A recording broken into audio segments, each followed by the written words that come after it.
Hi, this podcast is recorded on Gadigal land. Lee and I would like to acknowledge the traditional custodians of this place and also the custodians of the place where you're listening, wherever you are. Hey everyone, Sales here.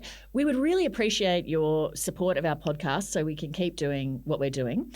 There's lots of different ways you can support us. Some of them are free. If you go to our Chat 10 website, click on the menu, then click on the podcast. After that, you click on Support the Pod. There's different levels. You could subscribe to the newsletter for free. You could rate us on Spotify. The next level, you could buy some merch. You could come to a live show. Or there's also a monthly subscription option, which starts at $2 a month and goes right through to $10 if you're a fat cat. So whatever you like, we'd love your support in any way you could offer it. So give it a go. Thank you. Hello, Annabelle Crabb. Well, hello, friend. How are you? I'm actually super well. I'm very pleased to see you. I'm okay, but how are you really? I hate it when you've been having sort of horrible events in your life and people come and get in your personal space and look deep in your eyes and like, how are you? I know. Yeah, there's that special tone, isn't it? Or the best one is when something terrible's happened to you and you don't know it yet, like you're being really flamed on social media or something. And you get a text someone and are you all right? And you're like, you're okay. Oh, dear God, what? I wonder what's going used on. to happen. I'm never really on Twitter anymore very much because it's so frightening, but and also not called Twitter, but yeah, sometimes you'd get like you're trending, love. And you'd be like, it's never a good thing. It's not like, how amazing is that at Annabelle Crabb? She's fucking sensational. Yeah, you know it. You know it's not going to be that. Hey, before we get into some interesting content, a couple of live shows that are coming up that I'll mention to people. Or I will if I get in first. Well, off you go. November the 1st, Hamer Hall. It's Melbourne. It's our 10-year anniversary. Well, it's one of them, but could I say it's the biggest one? Well, it's actually that weekend. It is. That Sunday. It is Sunday, the most November relevant. the 3rd is the 10th anniversary of the first ever episode. I looked up what the 10-year anniversary. Oh God, that reminds me. I just heard myself say that, and can I just apologise profusely on behalf of both me and Lee to the chatter who wrote in and said, "Love you both, love the podcast, but if I hear Annabelle Crabb say 10-year anniversary again." 10-year anniversry. I don't know. What's wrong with that? It's a sort of truism. Maybe I was saying something else. Oh, fuck, now I can't remember what I said. That was, whatever it was bad. I can't. If you've anyone who's got issues with 10-year anniversary, write in because I don't know what the problem is with that. Or should it just be 10th anniversary? I think 10th anniversary. Right. Because I think anniversary is somehow included in the term, incorporates the term year. Oh, I guess. Now I feel like I bet you like Annie is from the Latin annus, meaning year or something, and so it's 10th anniversary. I think that's almost. Either way, person who wrote in, you've got a little bit too much time on your hands. I think that the person who wrote in is going to be further inflamed, and I've just split an infinitive. Jesus! Okay, this is bad. This is very bad. Anyway, I'm sorry. You're going to be trending any moment. Your phone's about to explode with people going, "Hope you're okay." Yeah. Head and Twitter is going to be on fire. All 18 of them are going to be up in arms. Okay, so Melbourne, Hamer Hall, November 1. Check our website for tickets. We've got some exciting guests. We do, and so far we've mentioned one guest. We've released one extremely tempting name, and that is the name of Helen Garner. Who is going to be, who we spoke about in episode 1 of the podcast, and she's coming. She's got a new book out called The Season. Helen Garner is finally. We have asked Helen a few times if she wanted to do something with us, and she was like, "As if I want to do something with you, two nutcases." She was a bit like you and your rabid, Colosseum full of people who are obsessed with drinking in every part of me. No, thank you. No, but now she's been persuaded. She has. And then we've got another surprise guest who we're kind of debating back and forth. Should we announce this person or not? It's quite exciting, but also a fun surprise. So anyway. So we'll see. We're thinking about that. But There's anyway, come along to Melbourne. About that. Yep. And also Can Barons, who always I love the Canberra show. It's one of my favourites. December the 6th is going to be ours with your new Vice-Chancellor. Yeah, Genevieve Bell, who's an anthropologist, a cultural anthropologist. Very interesting. Graduated Stanford and a very interesting person. No Nobel as yet, but I mean, surely. So I think that's going to be fun, breaking in a new Vice-Chancellor. Look, I love the Canberra show because it allows me to force you to make a list of your favourite things of the year. Oh, my God. I can't even tell you I'm surprised you haven't started yet. So is sales will put surprising. through, like she'll punch through this like best nonfiction, best fiction, right? And she loves to make lists and she's decisive. So it takes her about 10 minutes. Whereas for me to make these decisions and stand in judgment of people's works, it just takes me about 8 months. So check the website for tickets for those shows. But while we're on lists, can I share, because I have been making some lists from the new Ottolenghi cookbook. Oh, yeah. Okay. Comfort Food, I think it's called. Or is it just called Comfort? I can't remember.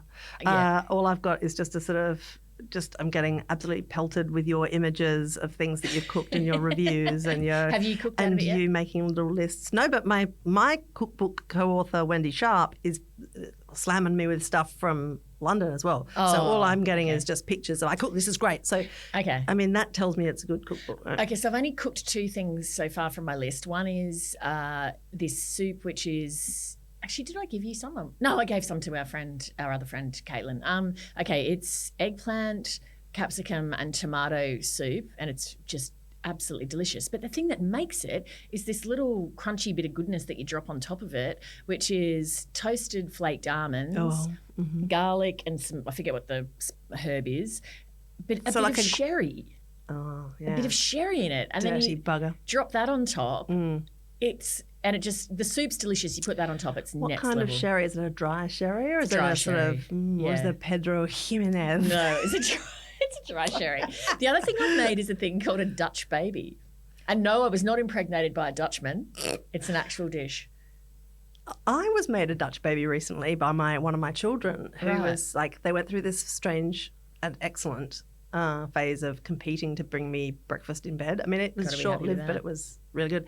And Audrey made me a Dutch baby with like hot smoked salmon and rocket and like So it's like a puffy pancake, right? Yeah, a Dutch baby for anyone who doesn't know, because I certainly didn't.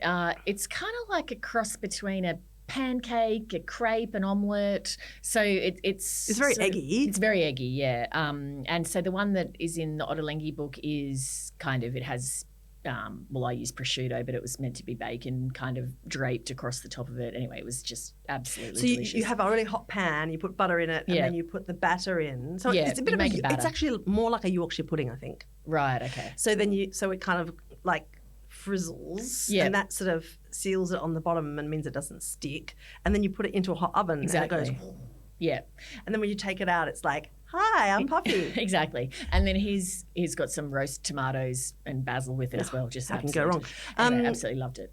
Also, though, surely a Dutch baby is a terrible name for a dish. It just feels like baby eating. I can't get around it. I don't like the name. It doesn't sound appetising to me, even though it is a really appetising dish. It's a delicious dish. So we have a recipe in Special Guest cookbook, and we call it a puffy pancake. That sounds way more appealing to me than Dutch baby. I don't want to eat a baby of any. I don't. Dutch or otherwise. Dutch or otherwise. Now, I just wanted to say that we're about to discuss some content which some people might find a bit confronting because it deals with suicide. So if you don't want to hear a discussion about some things we've seen that are in that space, I reckon fast forward for maybe 20 minutes. Is fast forwarding still the correct term these days? I don't know. Not. I feel like I've already blotted my copybook with 10-year anniversary and now you're going fast forwarding. I just see what the PIN number of my phone says. So I recently launched a book called Profiles in Hope by John Brogden. Yeah, I'm very keen to hear about this. We were thinking about talking about it on stage in Perth and then thought, no, actually, if someone's in an audience and isn't quite ready to have a discussion where suicide is talked about, they can't get out of it. So that's why we're doing it now. Yeah, that's right. So if you don't want to hear it, you don't have to hear it. So John Brogden, for people who don't know, is he was New South Wales opposition leader in the 1990s, Liberal Party member, considered to be someone really going places, and he had an unfortunate misconduct incident that led to a suicide attempt. And he, after that, has spoken quite openly about mental health and has been heavily involved in working with Lifeline in Australia and around the world, and has just done tons to get attention on mental health. So he's pulled together this book, which is a series of conversations between him and people who have either gotten to a point where they've been so depressed that they've been suicidal, whether they've acted on those impulses or not, and also dealing with people who have attempted suicide and talking to them about it. And It's not an easy read. I didn't zip through it. I felt like I'd have to read one of the conversations and then let it digest and then come back and read another one. So the chapters are conversations. Conversations, yeah, structured as a conversation between John and somebody. And some of the people are very well-known people, like Lane Beachley, James Packer, Ian Thorpe, and then there's plenty of people that, you haven't heard of at all. But they all had... The thing that makes it really quite remarkable as a book is they're conversations that you really don't hear people have. Right. Yeah. And the way that John conducts the conversation, and I guess because people know John through his work in this space and they know that he himself has a continual battle with mental health, I think he makes people feel understood, not judged, and that it's kind of a safe place to have the conversation. And so people talk to him in great detail about what their sort of headspace was like leading up to these episodes, but then also in the aftermath, how they felt about it. And in some cases, like say 20 years on, how did they feel in hindsight about it? And so it's quite extraordinary actually. And it is, as the title suggests, it is really a hopeful book, because what it kind of leaves you with is the sense that, my goodness, people can get to some really, really dark places and feel like there's absolutely no way forward. But in hindsight, they realise, there was, and I'm glad that I didn't die. Yeah. Jackie Lambie's one of the people. Yeah. And her story is just so interesting. Like, and this was the case for many of the people in the book. There had been, rough incident compounded by rough incident compounded by rough incident, and it just all gets completely overwhelming. Or in some cases, like Lane Beachley and Ian Thorpe, just the pressure of perfectionism and constantly feeling like you've got to be bettering yourself and that you're letting yourself down if you're not, achieving at these certain levels that you set for yourself. So I think that John's done a really great service with this in giving people something to read that I feel like I have not read anything like it before. I'm really looking forward to reading it too. I haven't started it. I haven't got it, so I will get it, or I might steal your copy now that you've finished. But the thing about suicide is, if it happens, if the attempt succeeds, then you never find out. Unless somebody leaves an extremely detailed, note or whatever. There's all sorts of questions that can not be answered. So it's interesting to hear the perspective of someone who is in a place that dark, describe, what's going on in their brains. I am very appreciative when any public figure who's had any very painful experience is prepared to keep talking about it, even when it's in the rear vision mirror, because I think, and this is particularly true of politics, there is this sort of powerful fear of seeming vulnerable, because in politics, you're surrounded by people who wish you ill, or who wish to replace you, or who wish to take your job or whatever. It's a competitive field.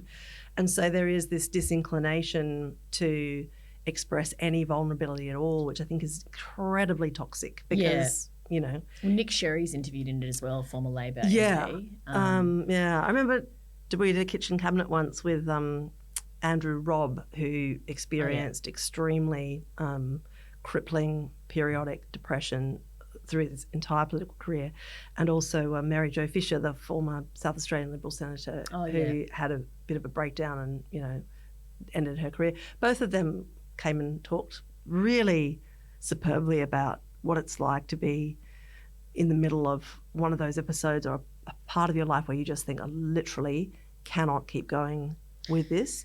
And I think it's like 100 times as powerful to hear from people like that, who have come through it and then reached a place where they can look back at that dark period and think, look, I'm glad I didn't, go through that. I think it's a perspective that is rare. Absolutely. And interestingly, because I think as an outsider, sometimes you look at these stories and you think, why didn't you just quit politics or whatever? But when you have someone actually talk you through what their thought process was and why, just walking away wasn't an option, it kind of, you feel like, that's really helped me understand, that kind of pattern of thinking that would get you to that point. There are a couple of I found every contribution really affecting. There were a couple that really stuck with me. One was a young guy named Matt Caruana who attempted suicide when he was a teenager, and he was left a paraplegic. And he, obviously was then in hospital for months and whatnot. And he was very down in the aftermath of it and was on a train this day. And this complete stranger said to him, because obviously people tend to not ask intrusive personal questions. This complete stranger goes, so what happened to you? And Matt said he doesn't know why, but he said, unlike normal where you just kind of go, I was an accident or whatever, he just said, I tried to kill myself. And then the other person said, well, what are you going to do now? And it was a life-changing moment. He doesn't know who the person was who said it to him. And it just kind of, something just pinged in his head. He's like, yeah, actually, what am I going to do now? And then he just kind of, now he goes around and he kind of talks to young people about what happened to him. And it was just extraordinary, this absolutely just random moment that he had on a train with this person that changed his life. And then the other person who was just interesting, as I say, they're all interesting, but James Packer. Yeah, I'm glad I've got some things to say about James Packer. Keep going. Yeah, well, I guess there'd be some people that would probably feel like, oh, well, poor little rich boy, blah, blah, blah. But actually, I think, man, James Packer has had a difficult life and moments in his life have just been so public, like say, business deals that have gone badly and so on. And just, the profile of his father and so on. And it's just such a horrendous Having to be in a Mariah Carey documentary. Just such a horrendous pressure cooker kind of situation, and clearly has had, humongous struggles with his own mental health, but has tried in this conversation with John to just be, it's kind of really striking how raw and vulnerable he is. I felt that way watching him. Like I was watching him in the 3-part Australian Story series. Oh, about Lachlan Murdoch. You may be familiar with it. I am. And I was sort of surprised to see him bob up. And I assume he and Lachlan Murdoch are still friendly, and he probably got the green light to go on and chat. That's my supposition. You don't need to confirm or deny. But I thought, I kind of like the way James Packer kind of shows up and will talk. I've seen him give a few quite sort of intimate interviews now where he talks about just all this stuff about, the experience of growing up with these extraordinary expectations. And obviously, he's never wanted for any comfort or whatever, but I guess he's also never really had the truly kind of basic human comfort of being able to choose your own way and have nobody looking at you. Yeah. Which I guess, obviously you'd prefer to have a roof over your house and something to eat. But it's, it's a particular kind of weirdness that I think a lot of us would struggle with. I think just his capacity to kind of talk with some vulnerability and take risks in the interviews he gives, including, I assume, this one, is sort of a mark of character, I reckon. Like if you've been trained all your life to be sort of tough and, that's quite a significant... He does come across, the feedback, a lot of people have mentioned James Packer on Australian Story to me, and almost universally in a positive manner. And also he did an interview recently on the Channel 7 Spotlight program about this book. And he comes across as a very vulnerable, well-intentioned kind of person who really has a lot of struggles. I always feel for him because I think it must be hard to go through life where every encounter with every new person you have to assess, is it transactional? Like, are they wanting something from me? Do they like me for me? Do they like me because I'm Kerry Packer's son? Do they want money from me? I think that would be Is it more basic than that? Is it just like you are never, ever, ever going to meet someone who doesn't already have a fairly settled opinion of you? Like that would be an extraordinary thing as a human being, wouldn't it? To just never meet someone and just start at the absolute ground. Yeah, that it would be rough. Anyway, if you find this an interesting topic, I do commend Profiles in Hope, John Brogden's book, to you. It's very sensitively and well done, and of course has paid great attention to not including inappropriate information and all that kind of stuff. Just on this topic of, I mean, when we were talking about how to talk about this one, and obviously suicide is something that I, have had recent experience of. I find, every single human is different, right? Like I find myself more drawn to writing or content that kind of nears these themes because I kind of am curious. I find that kind of overbalances the sort of fear of being, kind of upset by it. It's interesting. I mean, everybody's different, but I was going to say, and this is also just this weird thing that we have where we accidentally watch and read and consume things that turn out to have a theme when we get together and go, what have you been watching and reading? Because on the way back from Perth, I did that thing where, you're on a plane for a number of hours. I thought, I'm going to watch a movie that I wouldn't normally watch. And so I watched a movie called Kids Are Growing Up, which is a documentary about the kid Leroy. Oh, yeah. Who's a kind of rap hip hop sort of artist, massively popular. He's in his early 20s. He's Australian, grew up in Redfern, I think. And then when he was about 19, actually much younger than that even, like 15 or 16, moved to the States to pursue a career as a recording artist and is now like ridiculously famous. He's on my wish list for the Assembly, actually. Oh, okay. Great, yeah. You watch this doco, so it's rare to see a doco about the life of someone who's in their early 20s still, and I have heard his music. Obviously, I'm not particularly knowledgeable about him. I really liked him almost immediately. Oh, and it's sort of this same thing where interesting that someone can be very, very famous and yet extremely sort of authentic on camera. Like you didn't ever think, I didn't anyway, maybe I'm just incredibly gullible, but I didn't think who are you pretending to be or whatever. Like, right. I mean, yeah. So, and the arc of the story, it's a little bit about, his sort of rise to fame. And he had an early mentor who died in front of him in an airport, so this other artist whose name something Juice, oh my gosh, I can't remember his name because I'm not cool. Juice WRLD. Juice WRLD. Yeah, he was like about 5 years older than him, and they met.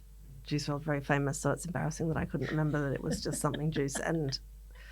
But so they met because the kid Leroy supported him on an Australian tour, and then all of a sudden, they really got close. And they moved in together in California, but the poor old Juice had a few issues, and he died of a drug overdose after landing in an American airport because it was like all of these feds there, and he had some drugs on him. So I thought I better just get rid of those. Yeah, and so I mean this has all happened in front of this.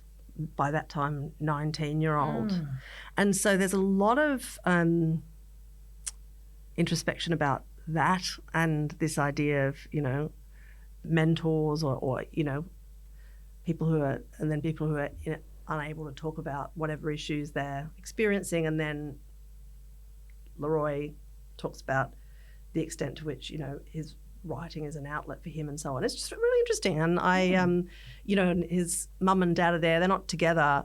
And he's got this girlfriend as well. Seems amazing. But his dad was in a boy band or was like a boy star many years ago, and then kind of went sort of up with a rocket and then kind of flattened out. Right. So you've also got this kind of overlay of the father's experience coming through too. It's really interesting. And there's this sort of interesting device that they use in this film, which is animation. So a few bits of the life story they'll tell by means of this little animated Kid Leroy, and it's got his voiceover, and often it's bits where he's talking about how he deals with anxiety, which he copes with on a daily basis. And he talks about it really well for a young dude, particularly one who didn't seem to have a lot of therapy until quite recently. But he said that he feels this sort of gnawing fear every single day of his life, and he thought that it would get better the more successful he was. But it's actually just got different, and the profile of it has changed. It's gone from worrying about, how will I live, to what if this all falls apart, or what if I disappoint people, or what if and I think it's just really possibly quite a useful thing for people to watch, What's it called? It's called Kids Are Growing Up. Kids Are Growing Up. Yeah. Okay. All right. Directed by Michael Ratner. It's I really liked it, even though I've got no idea much about this kid, but I really liked him by the end of it, I must say. Okay, good. I was going to go into a completely different subject, but then I look at the list is like another 6 things of yours before it gets to me. So, well, I mean, I better let we don't have to go on the list. That's fine. And if you were going to say something, say something. I like to be. I know you do. List. Yeah, go on. No, I was just thinking to lighten the conversation, maybe a couple of hilarious things recently that I've seen, live things. So one is this musical called Titanic.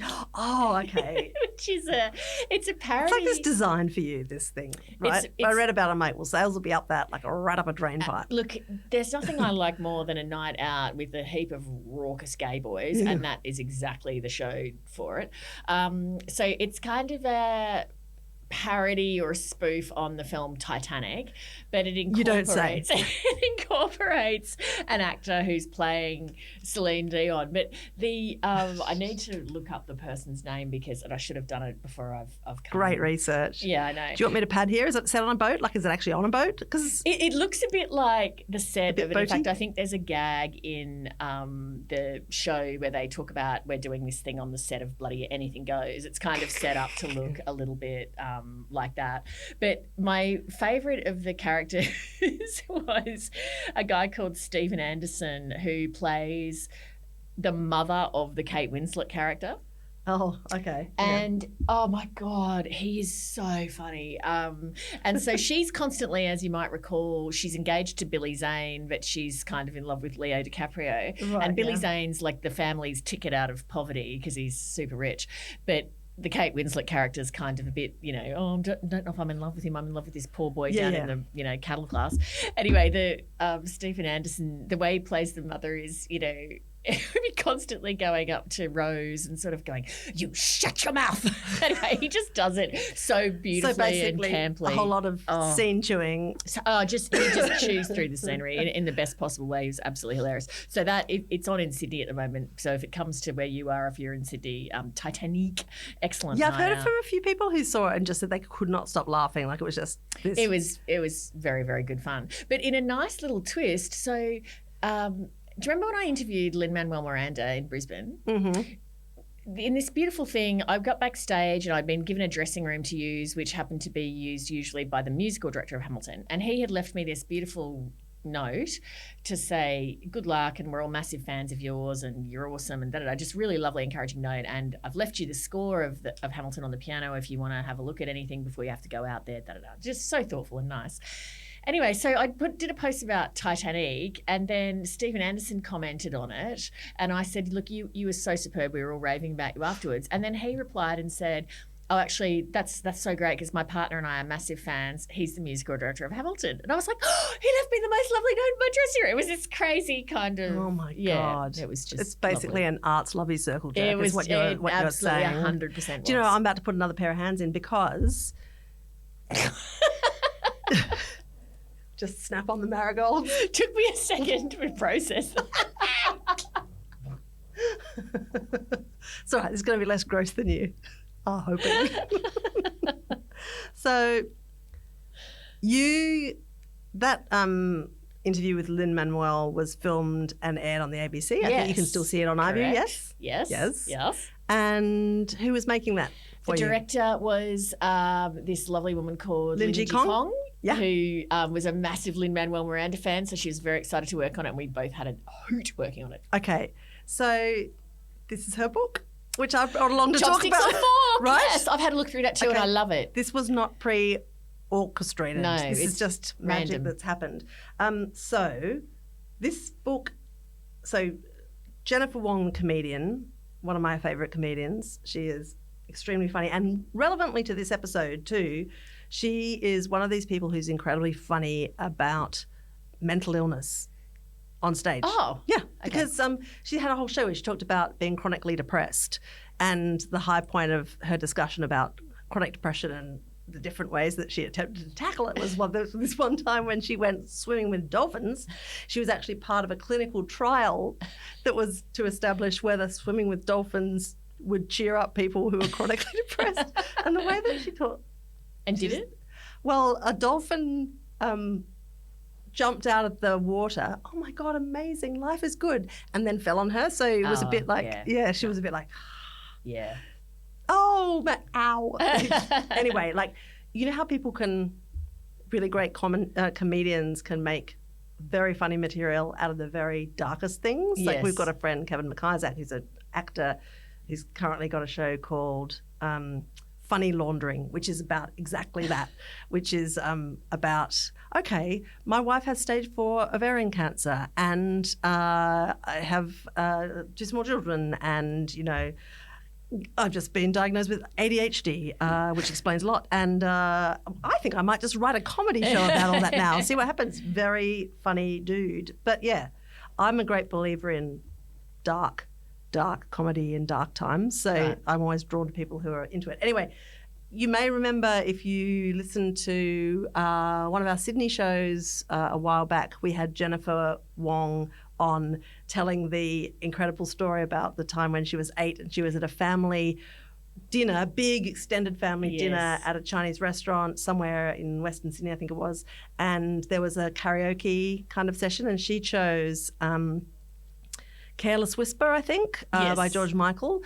not knowing as an 8-year-old that the video that they were going to play was not the sort of standard boilerplate karaoke one of a girl wandering down a beach, you know, staring pointlessly at seashells. It was, in fact, a really softcore porn video of George Michael grinding on various girls.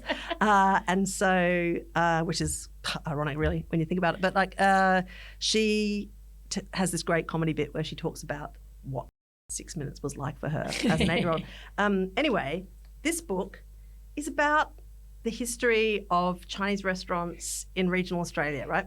It's such a good idea, and also, and they've done a television series as well about it. But oh my God, it pushed so many nostalgia buttons for me clicking through it. And it's great because it's got sort of the flavour of Jennifer throughout, if I can say that without making Jennifer sound a bit like an MSG variant. But like, it's she loves a pun, so there's a few puns, but there's also kind of brilliant recipes for sweet and sour pork, beef and black bean. Yeah, the kind of the shame foods that you kind of like. Is this like, you know, where you walk into a Chinese restaurant? Like, I've been out for dinner with Jen a few times. She just comes and she just orders this amazing stuff, and I'm like, please, no one in my family order lemon chicken. Please, no. But also, this is a judgment-free zone, this book. And more brilliantly, it's just got the stories of all the people who have worked in country towns, you know, dishing out lemon chicken and so on. And the basis, the origin of the title was, she said that she went to university years ago in Canberra, and she and her friend Tom, who's also, you know, visually of Asian descent, sat down in their favourite Chinese restaurant wherever near the university, and the waitress came up and just handed Jen chopsticks and then just handed Tom a fork. No explanation. And then just walked away. And then it kind of spurred this discussion about like times when they've been asked if they want, or like times when the non-Asian person's been handed a fork and they've been handed chopsticks. Like, and then they go into a discussion about other weird implements that people use, and how she once saw someone eating a whole plate of spring rolls with a knife and fork. And like, anyway, so that's where the title of the book and the TV show came. Anyway, I loved it. It's gorgeous. And it's also this sort of like just kind of slice of Australian history that is extremely particular. And, you know, if you've got any mates, and we've got a few, who have grown up and around restaurants, with their Asian parents running these businesses at a certain time of Australian history. Yes. It's wow. Yeah. Yep. Okay. No, I could go in two directions because that's reminded me of two things. One is, sweetie. One is every direction's a good direction. Actually, no. I've worked with you for too long to know that sometimes you do not go in a good direction. One is if you go in a bad direction, I'll subtly crush you. How about that? So I was thinking when you were talking about people running restaurants in a certain era, it made me think of the film Muriel's Wedding and the scene where the family. You're in the always 1980s, thinking about the film Muriel's Wedding Muriel's Wedding in some part of your brain. It's and always they go to the Chinese restaurant and Bill Hunter's like just racist towards the dude who's running it, and then he humiliates Deirdre the whole family. Chambers. But it's just so typical kind of that era, that restaurant setting. But it made me think. I went to see the film. Speaking of Australian films, Runt on the weekend. Oh, okay. Right. Yeah. Which was enjoyable. Was my daughter there with you? Yes. Great. It was. She said, Mum, you would have cried. You cried everything, so that's a fair true. assessment. But like I said to her, yes, but would I have cried to the sort of out of control needing therapy or to be just carried out of their degrees of imaginary friend? And she said, no, not that bad, but I also don't think Dad should ever see this film, right? Because he's a cry. It's really lovely. It's got the kind of quirk that you associate with Australian films, but in a really nice way. And it does tug your heartstrings. The dog's super cute. The kid's super cute. The setting's beautiful. Everyone's great. Celeste Barber's in it. She's excellent. Jack Thompson's in it. Excellent. Like, it just, all of it works really well. Tick, tick, tick. I haven't read the book. I did ask someone how closely it hews to the book, and it seems pretty close. So if you're a fan of Craig Silvey's book, Run, I think you'll like the film. Craig Silvey's a great writer, I think. I really, really love his work, and I think he's a bit of a national treasure. Yeah, I've said it. Now, the other path that I could have taken, which actually is even more apt now, because speaking about crying at things, was back to Hamilton. I took my kids to Hamilton for the first time on the weekend, even though I've seen it many times. I find this is actually... I guess if I'd sat down properly and thought about it, I would have definitely concluded that your kids hadn't seen Hamilton. And yet at the same time, when you mentioned that to me, I was shocked to my foundations. It's like, well, I've taken myself to Pizza Hut 5,000 times. My children, however, have never been there. Or like, it's just like, oh, okay. Because I know that those, if you say, even though they started at the very same time, your kids the kinds who would go, Alexander Hamilton began to climb? It's for certain lyrics, yes, because obviously... So you really are that big of an asshole that you didn't take them until now? No, look, the reason is, so there's a couple of reasons. One is... I'm sure there's always a good reason. There are good why reasons. You managed to carve some busy time out of your busy schedule, like 9 times, to pleasure yourself in the audience of that show, whilst not being able to find room for your poor benighted sons. No, the first is... I'm just getting in good with them that they because... have not sat down to watch the Disney version on TV. And when I've put it on... You won't even let them... They've been distracted. They haven't been interested. They've started watching and then they've got distracted and not been interested. And so I feel like, well... This is why you can't have nice things, kids. Exactly. I'm not paying $200 each to take you if you are not going to watch it or you don't want to leave at half time or whatever. So, so the fact that they haven't actually watched it gave me pause. Generally as well, if I take them to something at night, they can get tired and sort of fall asleep. And so I just wondered... Oh, these all sound like excellent excuses. I was thinking, are they not big enough yet to see it? Is it going to be too much for them? Anyway, I decided Hamilton's now back on in Sydney. I thought it's now or never. So I said to the kids, do you want to go? Yep, definitely, Mum. So bought the tickets. So I decided on the day before, I thought... Now, I know they've heard the soundtrack a lot. They've heard me singing it around the house a lot. But probably I should make sure they know the basic story because otherwise they might find it hard to follow. So I'm in the car with them and I say, hey, guys, can I check? Tell me what you know about the story. I love your teachable moments. They always end up somewhere really weird with your kids. I said, tell me what you know about the story of Hamilton. Like, what do you think it's about? The little one, who's 10, goes, okay, well, it's not medieval times, but it's somewhere... I think we can agree. It's somewhere between medieval times and today. And I'm like, okay. And he goes... Pretty broad window you've carved out there, mate. He proceeds then after that. He knows that Alexander Hamilton's name is Alexander Hamilton, but he refers to the nemesis as Alan Burr. Which It's obviously Aaron's brother who works in accounting you've never heard of. he runs a wonderfully successful lawn mowing business in New Jersey. Everything is legal in New Jersey. I can't help it. You know, the morning, do you want to hear something really weird? It's like full menstruating at the same time weird. The morning after I knew you and the kids went to Hamilton, I woke up with an earworm. It's like I'd been there, and it was nonstop. Ladies and gentlemen of the jury, I'm curious. Bear with me. Are you aware we're making history? I'm like, shut up! I didn't even see the show, and now I've got the king earworm. Dude, that is so hilarious because I reckon that's the first time I've ever seen it that I woke up without an earworm. You got my earworm. Wow, I got your phantom pregnancy. Fantastic. Oh, God. Anyway, so he outlines this. Before I drop you home, or just as I close the door on you, I'm going to sing a Wiggles song at you, and then you can suffer all weekend.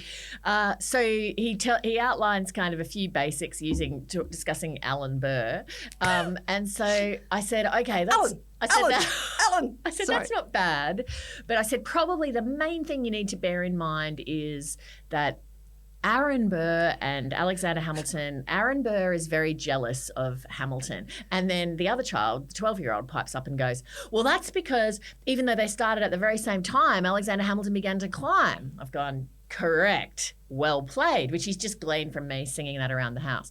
Okay, that's an emotionally intelligent child. So then I say... as opposed to the other little bullshit artist.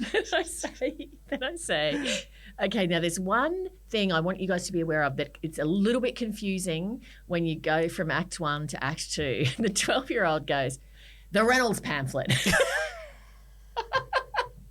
And I go... Well, yes. That was a confusing decision. That is somewhat confusing and a complicated moment of the story. But no, what I actually was alluding to is the fact that the same actors play different characters in part 2. And the first time I saw the show, I was very confused because I was like, hang on, 5 minutes ago, you seemed to be Lafayette. So what's going on? Who are you now? Different pantaloons. Exactly. So just be aware of that. Anyway, so then that's all the briefing they get. We go to the show. We get to the end of it. So the little one, as predicted, did fall asleep in the second half.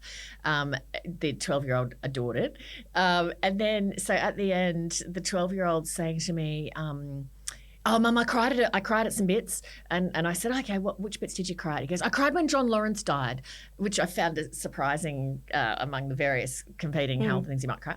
And I said, oh, really? Why did you cry at that? And he goes, well, because very shortly before that, he had been singing the song, The Story of Tonight, and he was talking about how he really wanted to tell his story, but because he died, he didn't get to tell anyone that he nearly created a black army.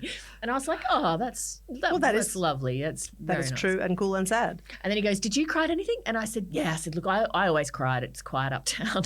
And then belying the kind of emotional sensitivity that he just displayed, when I said, I always cried, it's quiet uptown, he goes, well, I don't see why you'd cry at that. That's just Alexander Hamilton taking a break from all the chaos. I went, oh, okay.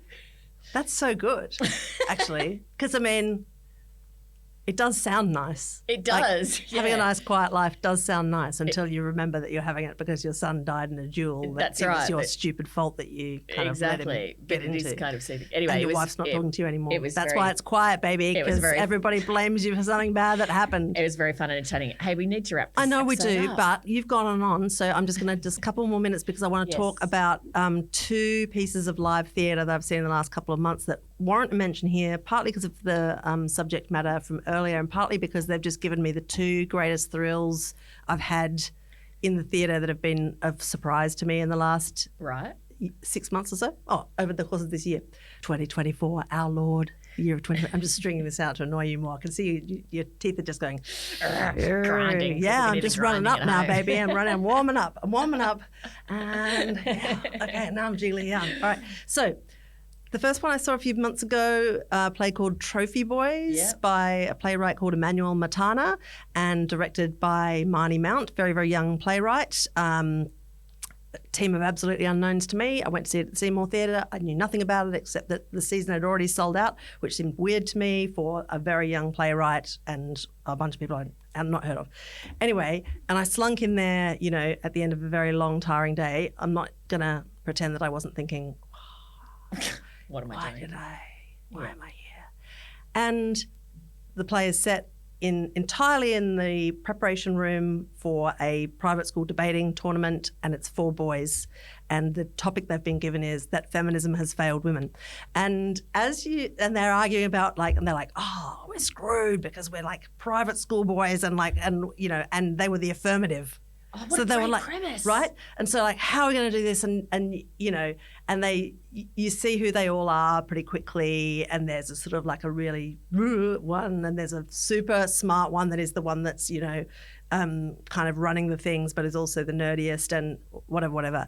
And then as you watch them, and I hadn't really read anything about it, I'm like, that's actually a boy. That's a girl dressed as a boy. And then I'm like, oh, so is that?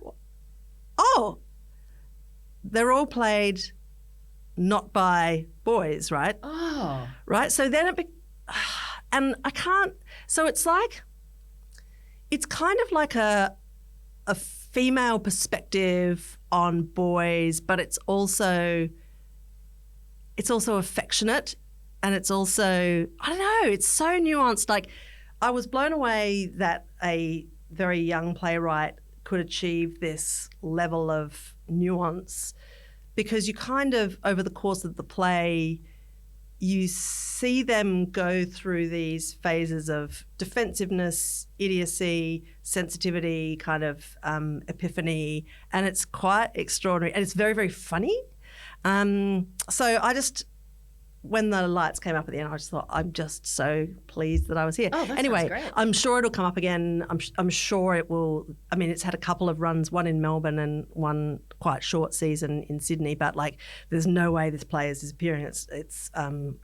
It'll be back somewhere, I imagine, fairly soon.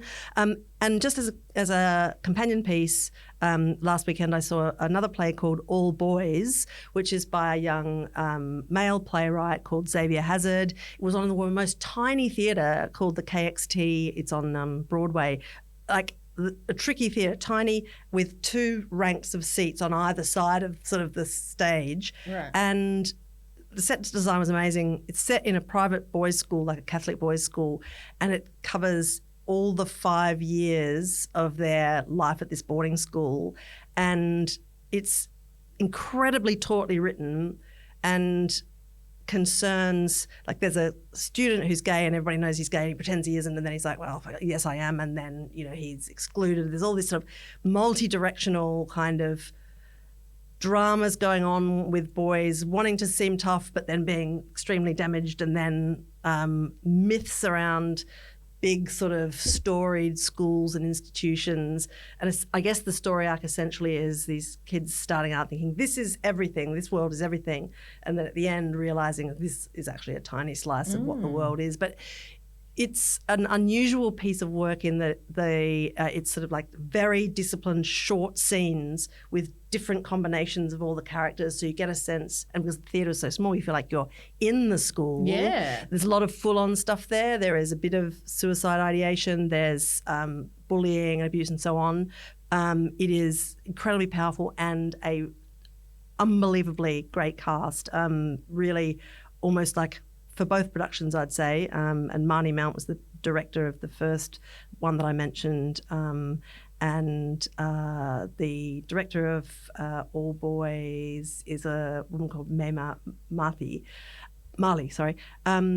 Anyway, very, very young people and unbelievable theatre. Both of those productions made me feel extremely excited about the Australian theatre scene. Thank you. That's very exciting. I will keep an eye out for both of them should they have return seasons.